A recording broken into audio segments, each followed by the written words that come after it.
بسم اللہ الرحمن الرحیم۔ شریعت میں امام و مؤذن کی فضیلت۔ دوستو، یہ تو بیماری ہو چکا ہمارے معاشرے میں۔ کچھ نمازی حضرات ایسے ہیں جو امام اور مؤذن کے پیچھے پڑے رہتے ہیں، تو اس کے متعلق میں چند باتیں آپ کے سامنے شیئر کروں گا، سماعت فرمائیں۔ شریعت میں امام و مؤذن کی فضیلت۔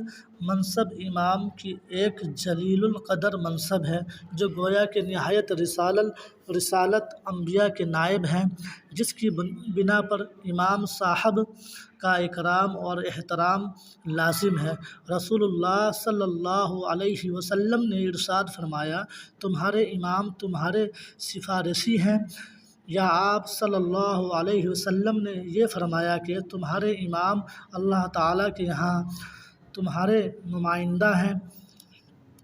حدیث پاک میں مؤذن کی بہت فضیلت آئی ہے۔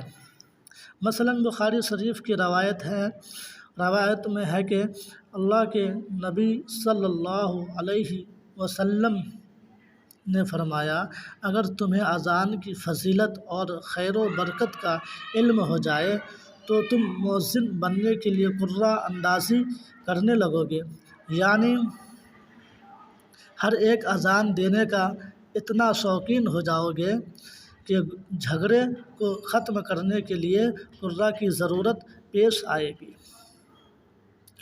دوسری حدیث میں ہے کہ مؤذن کو اللہ کے راستہ میں شہید کی طرح ثواب ملتا ہے، اور دفن کے بعد اس کا جسم کیڑوں کی غذا نہیں بنتا۔ مؤذن کو قبر میں دفن کرنے کے بعد اس کا غذا کیڑوں کی غذا نہیں بنتا۔ امام اور مؤذن صاحبان کو نوکر سمجھنا یا نوکروں جیسا برتاؤ ان کے ساتھ کرنا بہت غلط بات ہے اور ان کی حق تلفی ہے۔ یہ خیال تکبر سے پیدا ہوتا ہے۔ رسول اللہ صلی اللہ علیہ وسلم نے فرمایا، جس کے دل میں ذرہ برابر تکبر ہوگا، جب تک اس کو دوزخ میں جلا کر نکال نہ دیا جائے گا وہ جنت میں نہیں جا سکتا۔ اس لیے جو حضرات ایسا کرتے ہیں ان کے لیے ضروری ہے کہ وہ اس سے باز آئیں اور اپنی اصلاح کریں اور آئندہ امام و مؤذن صاحبان کا اکرام و احترام کریں۔ فقہائے اکرام رحمہ اللہ نے اس بات کی تصریح کی ہے کہ مسجد کے متولی اور مدرسے کے محتمم کو لازم ہے کہ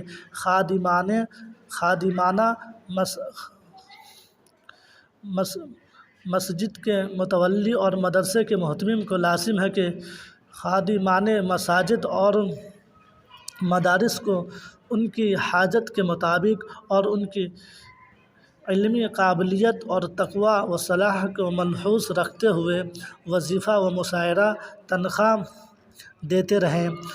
باوجود گنجائش کے کم دینا بری بات ہے اور متولی خدا کے یہاں جواب دہ ہوں گے۔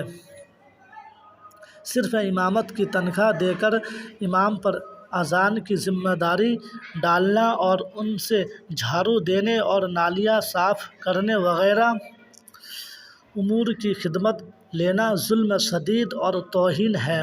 نبی کریم صلی اللہ علیہ وسلم کا فرمان ہے، حاملین قرآن، حفاظ و قراء علماء کرام کی تعظیم کرو، بے شک جس نے ان کی تکریم کی اس نے میری تکریم کی۔ ایک اور حدیث میں ہے کہ حاملین قرآن اسلام کے علم بردار ہیں اور اسلام کا جھنڈا اٹھانے والے ہیں۔ جس نے ان کی تعظیم کی اس نے اللہ کی تعظیم کی، اور جس نے ان کی تذلیل کی اس پر اللہ کی لعنت ہے۔ اللہ رب العزت تمام امت مسلمہ کو ہمیں اپنے علماء اکرام سے، اپنے حافظ قرآن سے محبت رکھنے والا بنائے، ان سے تعلقات رکھنے کی توفیق عطا فرمائے، اور علم والوں کی صحبت میں بیٹھنے کی توفیق عطا فرمائے، اور ہمیں دین کی صحیح سمجھ عطا فرمائے، اور ہمارے علم میں خلوص للہ و تقوی عطا فرمائے۔